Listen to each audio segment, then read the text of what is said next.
Washington vient tout juste de renverser Maduro et ce n'est peut-être même pas la plus grande nouvelle de la semaine. Téhéran tremble, tandis que Jérusalem observe et il se passe aussi des choses en Israël. Des pourparlers de paix d'un côté, la guerre de l'autre. Restez avec nous pour Israël sans diplomatie.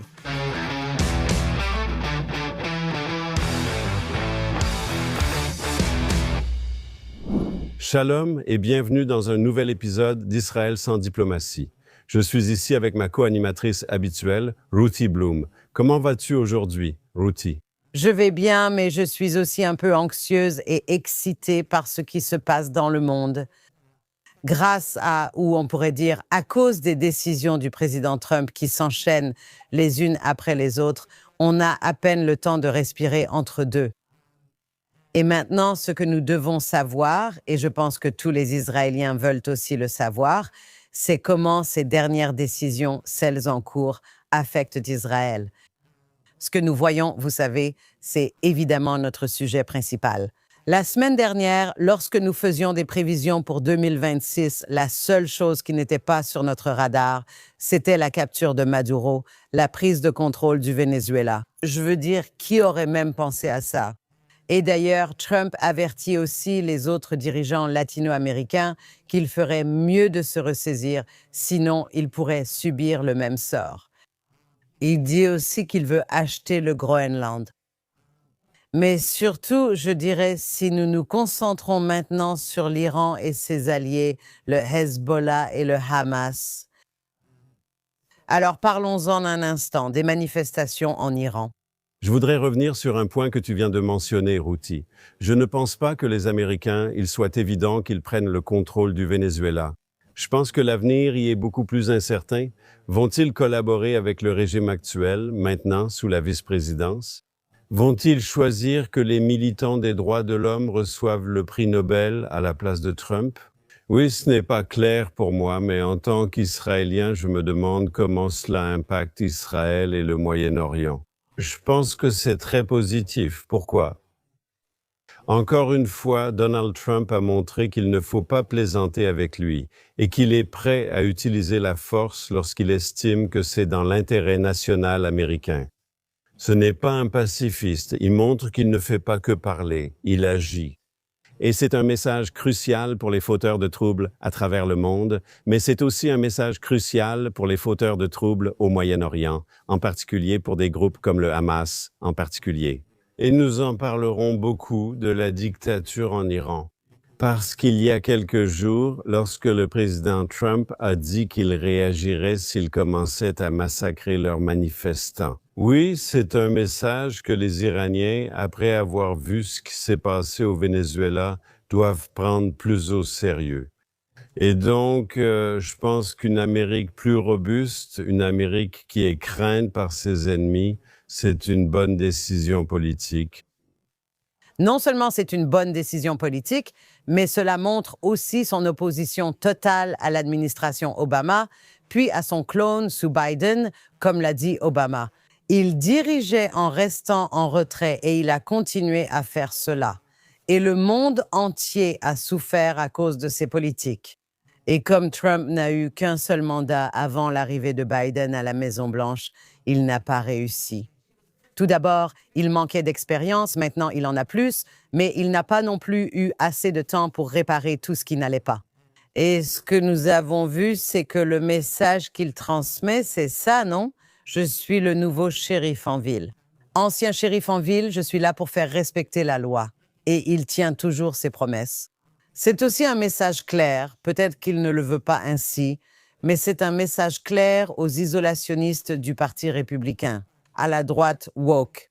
Ceux qui disent cela accusent tous ceux qui pensent que l'Amérique devrait exercer son pouvoir en dehors des frontières des États-Unis d'être des néoconservateurs bellicistes. Et il ignore tout simplement cette branche de son parti, ce qui est intéressant parce que son vice-président, John David Vance, penche un peu plus dans leur direction, sinon complètement. Mais je veux dire, il ne s'est pas totalement rangé de leur côté. Et il est intéressant de noter qu'il a été assez absent ces derniers temps. Pourquoi? Cela nous concerne tous, Israël y compris, mais aussi non. Cela ne contredit pas du tout l'Amérique d'abord. Israël a besoin d'une Amérique forte.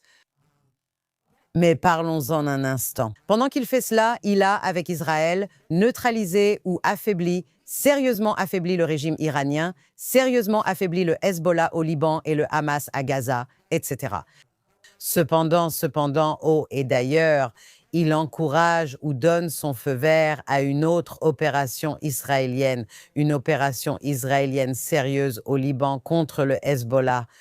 Mais en même temps, il sert de médiateur et insiste sur des pourparlers de paix entre la Syrie et Israël, et cela est préoccupant, tout comme les préparatifs de la Turquie pour rejoindre cette coalition de forces à Gaza.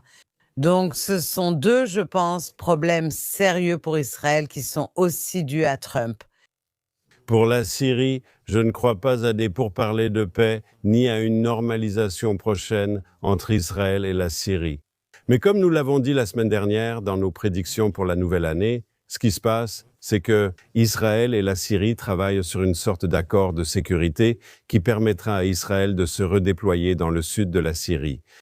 Et il y aura des accords trouvés concernant des zones démilitarisées et la sécurité pour la communauté druze. Ce ne sera pas un traité de paix, mais des arrangements de sécurité pourront être mis en place. Nous en avions avec le régime Assad. Henry Kissinger, lors de sa célèbre diplomatie de la navette, a négocié un accord entre la Syrie et Israël, un accord de sécurité datant de 1974 après la guerre du Kippour, en place depuis des décennies. Et donc, je pense et j'espère qu'il est possible de négocier à nouveau un tel accord avec la Syrie. Ce ne sera pas la paix, Israël devra rester fort. Nous devrons rester vigilants. Nous ne pouvons pas nous permettre de faux espoirs en pensant que, d'une manière ou d'une autre, les Syriens deviendront de bons voisins. Mais un accord qu'ils ont intérêt à respecter, que nous avons intérêt à respecter, et qui stabilise la zone frontalière. En fin de compte, à l'heure actuelle, alors que nous parlons, nous avons un grand nombre de troupes israéliennes dans le sud de la Syrie. Et jusqu'à présent, tout va bien. Mais on peut exagérer cela. Et donc, si c'est possible, parvenir à un accord qui permette un déploiement israélien tout en garantissant la sécurité d'Israël, si c'est possible. Et si vous arrivez à faire en sorte que les Américains soient l'orchestrateur de l'accord, le garant de l'accord, la personne responsable de l'accord. Comme au Liban, où l'Amérique a grandement contribué au cessez-le-feu, Israël conserve sa liberté d'action face aux violations du Hezbollah. Obtenir la même chose en Syrie serait, je pense, un avantage net. Oh, mais tu sais quoi? Les discussions ne concernent pas seulement la sécurité. En fait, le premier ensemble de discussions entre de vrais Israéliens et Syriens porte sur la coopération civile, pas sur le militaire. Je veux dire, pas la défense et la sécurité, mais l'agriculture, l'eau, je ne sais pas, toutes sortes de choses civiles. Et pourquoi est-ce inquiétant? Ça a l'air bien, non? Mais pendant ce temps, il y a aussi des Kurdes qui se font massacrer en Syrie. Vous savez, le fait est que, vraiment, Achara n'a pas fait ses preuves. Je veux dire, encore une fois, je l'ai dit, c'est un terroriste et un complice, et vous savez, peut-être qu'il peut changer, mais vous savez, il me semble que ce qu'il va essayer de faire, c'est de prétendre que chaque fois qu'il y a des massacres de personnes qu'Israël veut protéger, il va jouer la carte du « ce n'était pas moi ». C'était des forces de Daesh, c'était des forces d'Al-Qaïda, vous savez, comme au Liban, où l'armée libanaise dit « eh bien, ce n'est pas nous, c'est le Hezbollah. On essaie. » Donc, le point, c'est que, vous savez, on ne peut pas faire confiance à des régimes comme ça. Et j'espère que le président Trump ne lui fait pas totalement confiance. Je ne sais pas. On voit aussi des fissures en Arabie Saoudite, vous savez, avec tout ce discours sur « on va peut-être conclure un accord avec l'Arabie Saoudite et peut-être que l'Arabie Saoudite rejoindra les accords d'Abraham ». Mais ce n'est pas du tout probable, en fait. Tu avais aussi prédit que ça n'arriverait pas la semaine dernière dans notre podcast. Mais le fait est que toutes ces choses vraiment importantes et positives sont en train de se passer. Et tu sais, la question c'est, est-ce que Trump improvise simplement ou est-ce qu'il met réellement en place une stratégie incroyable pour ce qu'il a dit? L'hémisphère occidental inclut le Groenland, l'Amérique latine, etc. Beaucoup disent Trump n'a pas de stratégie, il agit spontanément. Cependant, puis-je simplement dire que pour quelqu'un sans stratégie, il a fait plus en tant que président des États-Unis que ses prédécesseurs depuis des décennies. Donc, tu sais, j'aimerais vraiment lui donner beaucoup de crédit, que ce soit, je n'arrive pas à croire que ce soit un hasard, disons-le comme ça. Donc, je ne suis pas sûr qu'il ait une stratégie non plus, mais je pense qu'il réfléchit de façon intuitive et que beaucoup de ses intuitions sont bonnes. Il sait que ce monde est dur et que l'Amérique doit être forte et prête à employer la force. Et lorsqu'on a affaire à de mauvaises personnes, la menace d'utiliser la force est cruciale. Machiavel, que nous avons tous lu au lycée, oui, a dit célèbrement à propos des dirigeants, et il écrivait sur les dirigeants italiens au Moyen-Âge. Mais laissons cela de côté, il a dit « Les dirigeants veulent être aimés et craints, mais mieux vaut être craint que aimé. » Et le Hamas, ou disons le Hamas et le Hezbollah, vous voulez qu'ils vous craignent. Tout accord de sécurité israélo-syrien doit reposer sur leur perception pour les Syriens que s'ils rompent l'accord, ils doivent craindre les conséquences. Et si l'Amérique est l'un des garants de cet accord de sécurité, ils en auront peur. Et Israël n'est pas les Kurdes. Israël est très fort, et les Syriens le savent. Et donc, encore une fois, il est important que la dissuasion fonctionne, que ces accords fonctionnent pour que votre ennemi ait peur. Que se passe-t-il s'il rompt ces accords au Liban? Et vous avez dit tout à l'heure qu'il est question de donner à Israël le feu vert pour entrer au Liban. Le Hezbollah a refusé de se désarmer, et il me semble avoir bien compris. Ces informations sortent après la rencontre entre Trump et Netanyahou à Mar-a-Lago. Oui, qu'a-t-on dit à Israël concernant une action contre le Hezbollah? Ils violent clairement le cessez-le-feu, refusent de se désarmer alors qu'ils devraient le faire, mais ne l'ont pas encore fait. D'après ce que je comprends de la situation, nous avons besoin qu'Israël exerce une pression militaire sur le Hezbollah, sur le gouvernement libanais, afin qu'ils avancent vers le désarmement.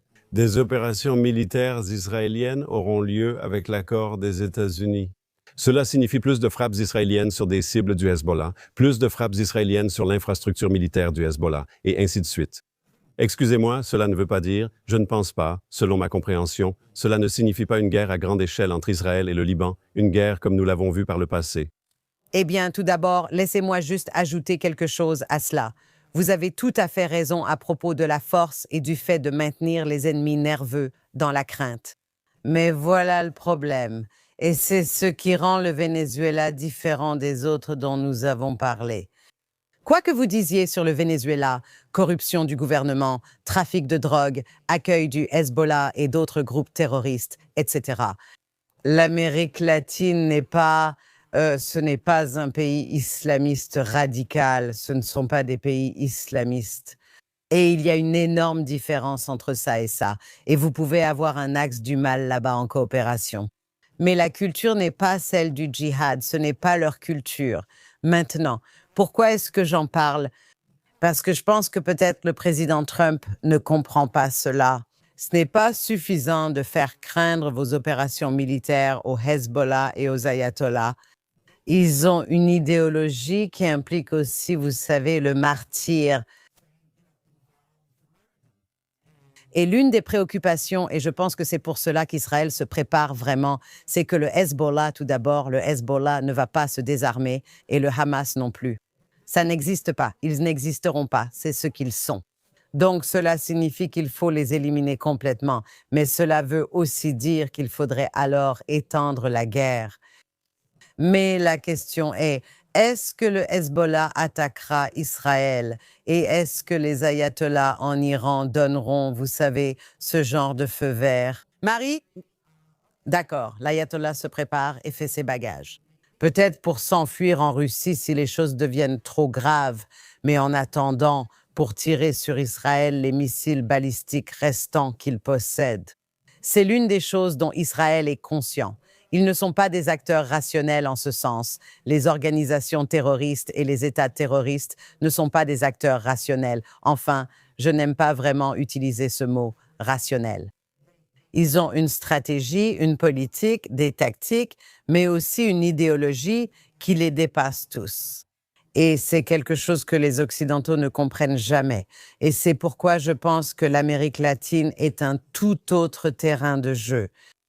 Puis-je dire que si l'Iran était assez stupide pour commencer à tirer des roquettes sur Israël, et leur logique serait qu'ils ont toutes ces manifestations, leur régime est menacé en interne. Donc en lançant une guerre contre Israël, ils espèrent peut-être stabiliser leur situation. Je dirais qu'ils sont très imprudents. Comme en 2014, lors de la guerre de 12 jours, nous avons déjà observé cela. Israël peut frapper des cibles spécifiques avec une grande précision. Et dans notre riposte, nous pourrions viser des cibles du régime d'une manière qui rendrait le régime beaucoup plus fragile et permettrait au peuple de renverser ce régime terrible, autoritaire, théocratique et brutal qu'ils ont là-bas à Téhéran. Donc les Iraniens devraient faire très attention à ce qu'ils souhaitent, parce que je pense qu'Israël en a la capacité, et nous aurions bien sûr la légitimité s'ils nous attaquaient avec des missiles. Israël peut riposter durement, nous aussi, mais nous ne l'avons pas encore fait, contre leur industrie pétrolière, provoquant un chaos et des ravages économiques encore plus grands qu'aujourd'hui. Donc, ils devraient réfléchir à 2 ou 3 fois avant de nous attaquer. En fait, à bien des égards, s'ils nous attaquent, ils résolvent le problème pour nous. Nous n'avons pas à frapper en premier, nous pouvons réagir fermement. Je pense que l'Amérique pourrait y participer à nouveau. Et qui sait, cela pourrait même accélérer un changement de régime à Téhéran. Cela pourrait en fait être une bénédiction pour Israël si l'Iran décidait de tirer le premier. Non, mais tu vois, c'est là que toi et moi, on se sépare. Je pense que ce que nous avons vu le 7 octobre et que nous avons vu encore et encore dans les guerres d'Israël et tout au long de ces guerres. Non, je pense qu'il est temps d'arrêter de simplement répondre. Nous devons anticiper. Et je pense vraiment que l'armée israélienne se prépare à ce scénario. La question est, quand on anticipe, évidemment, dans un jeu de la poule mouillée, on ne va pas simplement lancer des frappes, mais cela dit, ça suffit, on a déjà assez servi de cible facile, d'accord. Tu te rends compte que même dans le nord d'Israël, où la plupart des Israéliens sont déjà rentrés chez eux et tout ça, mais en fait, il n'y a pas assez d'abris anti-bombes ici, comme on l'a vu. On a vu pendant la guerre de 12 jours que les types de missiles que le Hamas lançait n'étaient rien comparés à ceux que l'Iran lançait. Et même les missiles des Houthis ont causé plus de dégâts. Et il y avait une énorme différence. Les Israéliens réfugiés dans des pièces sécurisées lors des attaques du Hamas ont dû s'installer durablement dans des abris anti-bombes pendant la guerre de 12 jours parce que ces dégâts étaient bien plus importants. Nous devons anticiper et la question est de savoir quand et pourquoi. En ce moment, j'espère que nous pouvons compter sur le Mossad et le renseignement militaire en général. Cela a complètement échoué. Le renseignement militaire a complètement échoué le 7 octobre au mieux. Je veux dire, il y a des théoriciens du complot qui disent que ce n'était pas seulement un échec. N'entre pas dans ce sujet. Rude d'accord, on verra. Cependant, ils ont complètement échoué, ils ont totalement laissé tomber et j'espère qu'ils ne referont plus jamais ça. Et cela signifie anticiper, pas seulement attendre d'avoir la légitimité pour attaquer. Nous avons la légitimité et d'ailleurs, personne ne nous donne la légitimité même quand nous l'avons. Donc c'est ce que je ressens. Et je pense que c'est peut-être pour cela qu'il y a eu des rapports disant que Trump faisait pression sur Netanyahou pour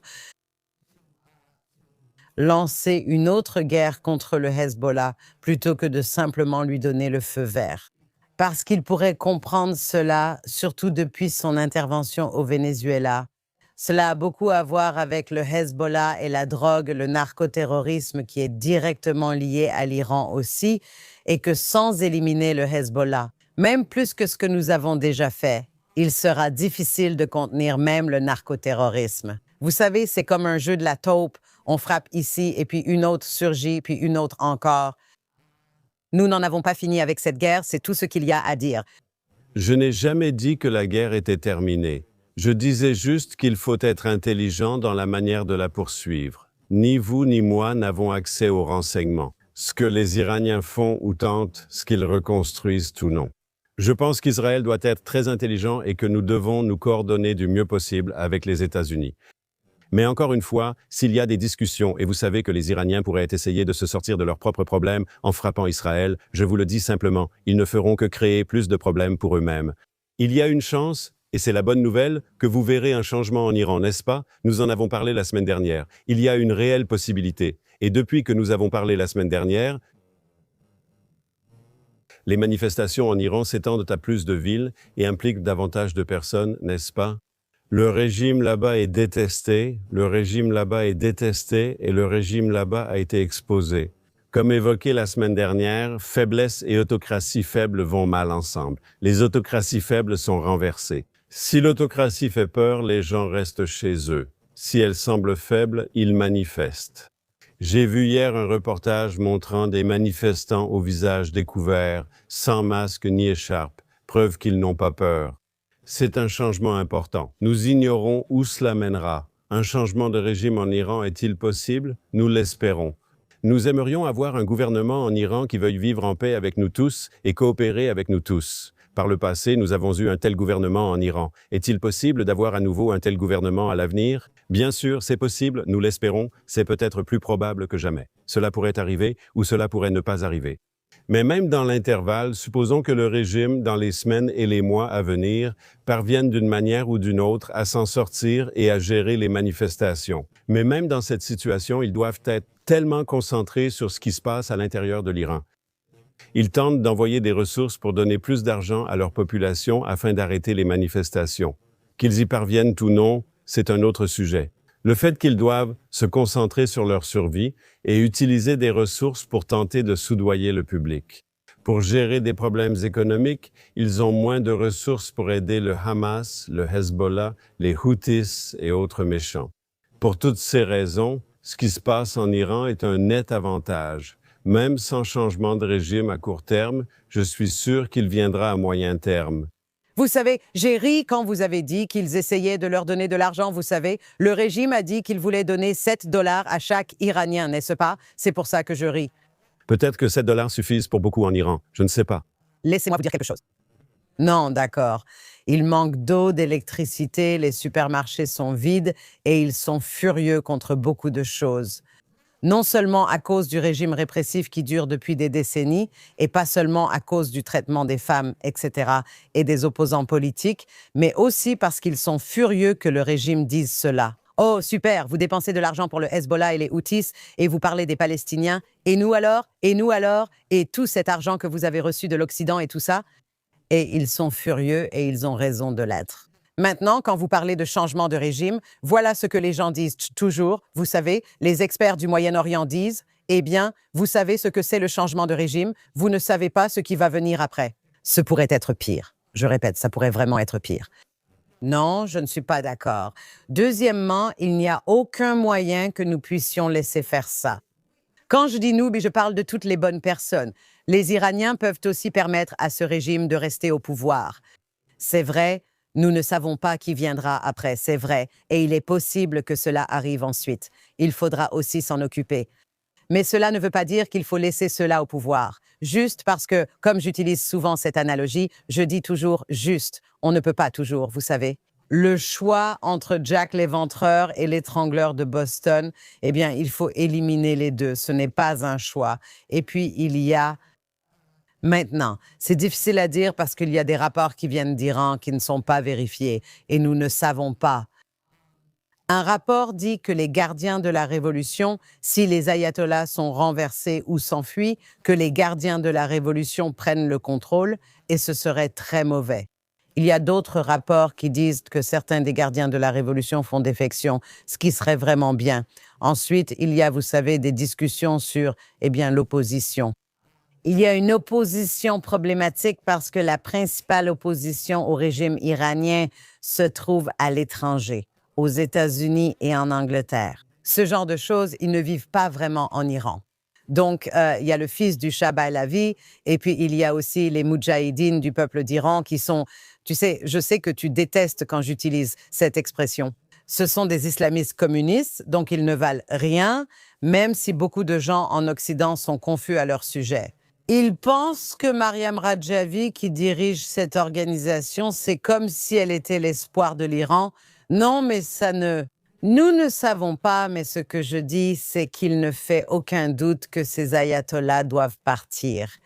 Et d'ailleurs, nous en parlions juste avant l'émission que le sénateur Lindsey Graham vient de dire, je crois que c'était hier, il a dit Le président Trump n'exclut pas de cibler ou d'assassiner l'ayatollah Khamenei et il ferait mieux de faire attention. En gros, ne nous provoquez pas, vous savez, ne nous testez pas, et nous savons que Khamenei s'en inquiète, parce que nous le savons. Il est certainement dans un bunker. Il se prépare au cas où il devrait s'enfuir. Nous savons que c'est un fait. Cela ne signifie pas qu'il agira, mais il s'y prépare. Donc il y a aussi une question qui se pose. Pourquoi, vous savez, l'Iran? Des vagues de protestations majeures ont déjà eu lieu, notamment en 2009 et plus récemment autour de la question du hijab. Aujourd'hui, une nouvelle vague arrive. Qu'est-ce qui change? Premièrement, la situation en Iran est plus difficile que jamais, notamment sur le plan économique. La différence, c'est que le régime a été révélé faible il y a quelques mois, pendant la guerre de 12 jours, quand des avions israéliens survolaient Téhéran librement. Toutes les autocraties veulent qu'on craigne leurs forces, mais elles ont été montrées comme faibles. Troisièmement, il y a la réponse de l'Occident. Lors des grandes manifestations de 2009, Obama est resté très silencieux et a reconnu plus tard son erreur. Maintenant, vous avez un président américain qui dit publiquement « Si vous attaquez, si vous massacrez les manifestants, il y aura des conséquences ». Oui, et donc pour toutes ces raisons, pour ceux qui veulent voir un changement en Iran, cela semble beaucoup plus porteur d'espoir. Cependant, vous avez raison, il n'y a pas de leader de l'opposition reconnu. Certains groupes ou leaders d'opposition ne nous conviennent pas forcément. Mais je partage globalement votre avis. Cela ne peut pas être pire que le régime actuel. J'ai une question pour vous, Ruti. Pourquoi est-ce qu'en Europe et en Amérique du Nord, on a vu quelques manifestations, généralement d'Iraniens expatriés, qui brandissent leur drapeau iranien? Ils exigent le départ du régime et refusent les violences contre les manifestants et le peuple iranien. Nous voulons la liberté et la démocratie pour l'Iran. Et pourtant, au-delà de ça, on ne voit pas de manifestations de masse, ni à New York, ni à Londres, ni à Paris, n'est-ce pas? Ce sont seulement les communautés iraniennes expatriées qui sont présentes. Où sont donc, vous savez, les soi-disant défenseurs des droits de l'homme, les progressistes et les étudiants universitaires? Qu'est-ce qu'il y a avec l'Iran? Est-ce que, faute d'un meilleur mot, ce n'est pas un sujet sexy? Vous voyez, ils adorent manifester contre Israël. Vous savez, malgré tout, nous restons une démocratie, un pays normal. Mais contre ce régime clérical, brutal, sexiste, homophobe, je peux continuer avec des adjectifs pour décrire ce qu'est le régime iranien. Et ce silence, qu'est-ce qui se passe ici? Tout d'abord, la gauche progressiste est hypocrite, on le sait. Et quand on parle de groupe de défense des droits de l'homme, il faut mettre des guillemets. La réponse, c'est que, en dehors du fait que, comme vous le dites, ce n'est pas un sujet sexy, eh bien, pour commencer, tout sujet qu'Israël met en avant, le Premier ministre Netanyahou crie depuis des années et des années sur la nécessité de vaincre le régime iranien. Rien que ça, c'est suffisant pour que la gauche se mette du côté opposé. Ça, c'est la première chose. La deuxième. Remarquez que les médias, est-ce que vous vous rendez compte que les médias occidentaux couvrent à peine ces manifestations en Iran, en Israël? C'est en tête de l'actualité dans pratiquement tous les journaux télévisés, dans nos journaux et partout. Ce n'est même pas en première page du New York Times ou du Télégraphe. Ce n'est pas le cas. C'est une autre raison. Une troisième raison concerne les groupes de défense des droits, la gauche et les progressistes. Et tout d'abord, en dehors du fait qu'ils sont du mauvais côté sur presque toutes les questions, ils sont contre Trump, ils sont contre Netanyahou, ils le sont. Pensez à combien de ces mêmes personnes étaient contre la capture de Maduro. Soudainement, ils défendent Maduro, vous voyez? Le nouveau maire de New York, Zoran Mamdani, avait annoncé que lorsqu'il deviendra maire, si Netanyahou arrive à New York, il le fera arrêter. Bon, tout d'abord, il n'a pas l'autorité pour faire ça, mais peu importe sa déclaration à ce sujet. Mais que Maduro soit arrêté et traduit en justice, même si sous l'administration Biden, une énorme prime a été mise sur sa tête. Il va être jugé pour narcoterrorisme, trafic de drogue et tout ça. Mamdani était contre cette arrestation. Il est pour l'arrestation de Netanyahou et contre l'arrestation de Maduro. Alors, quand tu demandes pourquoi seulement une poignée d'expatriés iraniens s'inquiètent pour l'Iran, leur famille et tout ce qui se passe là-bas, C'est la réponse à laquelle tu ne peux pas échapper. Et d'ailleurs, l'extrême droite progressiste n'est pas mieux, parce qu'ils ont tous cette nouvelle attitude. Leur truc, c'est non, non. L'Amérique d'abord ne veut pas dire, pour une raison quelconque, l'Amérique d'abord ne signifie pas une Amérique forte sur la scène internationale. Je ne sais pas pourquoi ils ont complètement déformé toute la philosophie MA de Trump, mais comme je le dis, c'est là que la gauche éveillée et la droite éveillée se rejoignent. C'est ce phénomène du fer à cheval et c'est terrible. Mais tu sais quoi, Israël, on y est habitué. On est habitué à l'hypocrisie, à l'Organisation des Nations Unies, partout. On y est habitué. Et ce qu'on doit faire, c'est arrêter de se soucier autant de ce qu'ils disent et faire ce qu'on a à faire. Tu sais quoi? D'accord, il faut agir. Mais je voulais soulever un point. Tu parles des étudiants universitaires. C'est comme du théâtre politique. Ce que je pense qui mérite une critique sérieuse, c'est le fait qu'il n'y a que le gouvernement américain et d'une manière plus mesurée, Israël. Dans nos déclarations publiques de soutien aux manifestants en Iran, les Canadiens, les Australiens, les Britanniques, les Européens n'ont pratiquement rien dit. En somme, pour ceux qui se disent bienfaiteurs et défenseurs de l'ordre international, tout cela, vous l'avez. Ce régime brutal qui menace son propre peuple menace le voisinage. Le programme nucléaire qui, sans Israël, serait très développé, n'est-ce pas? Israël et les États-Unis d'Amérique sont également intervenus pour aider à s'en débarrasser, n'est-ce pas? Un régime terrible soutient le terrorisme, soutient l'agression, tous ses voisins s'en inquiètent et pourtant, silence. L'Australie, le Canada, la Grande-Bretagne, l'Europe. Et il faut se poser une question. Que se passe-t-il dans le monde et sous un Américain? Encore une fois, quand cela s'est produit en 2009, l'Amérique s'est aussi tue. Maintenant, au moins à l'époque, le président américain a parlé. Le président américain de l'époque a dit « J'ai fait une erreur. J'aurais dû dire quelque chose », a-t-il dit. Donc, quelques années plus tard, n'est-ce pas? Excusez-moi une seconde.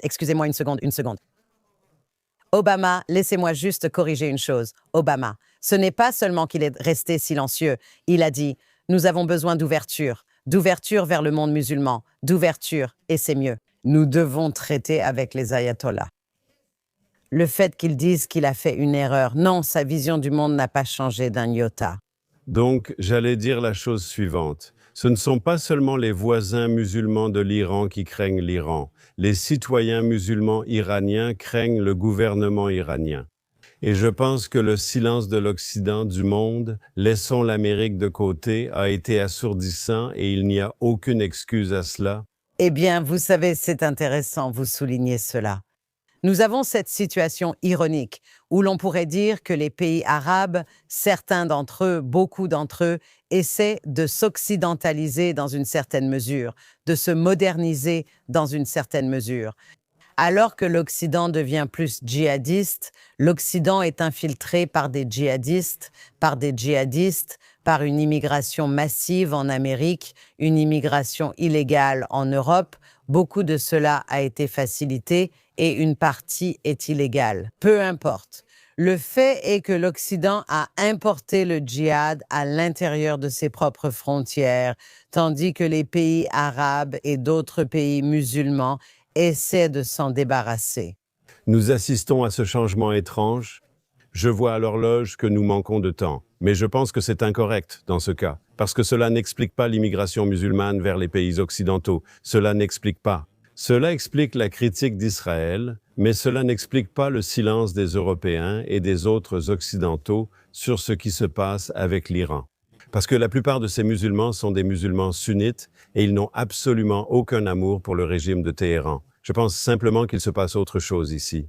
Que ce soit des intérêts économiques ou qu'ils ne puissent pas être d'accord avec Trump parce qu'ils doivent montrer qu'ils sont différents, ou bien qu'ils ne se soucient pas vraiment des droits de l'homme et de la démocratie, ce n'est que lorsque cela les concerne.